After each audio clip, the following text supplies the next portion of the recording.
Avui Dia Internacional per l'eliminació de la violència envers les dones.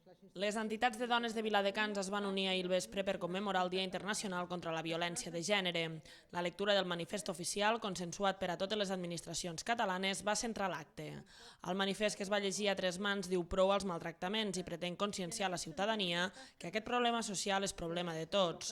Segons declaracions de les Nacions Unides, la violència contra les dones s'ha convertit en una de les més clares manifestacions de vulneració dels drets humans.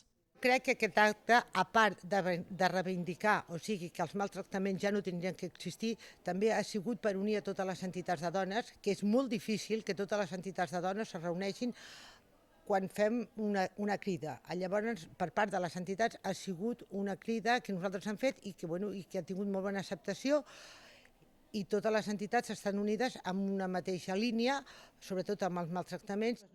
Unir esforços i crear sinergies entre les entitats de dones és, doncs, un dels objectius transversals de trobades com aquestes, una jornada on hi van assistir gran nombre d'entitats femenines.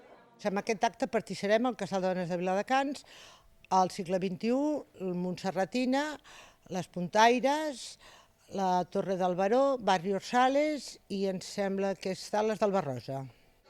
La jornada reivindicativa es va tancar amb un pica-pica per a tots els assistents. Mujeres siempre estemos tan unidas como el día de hoy.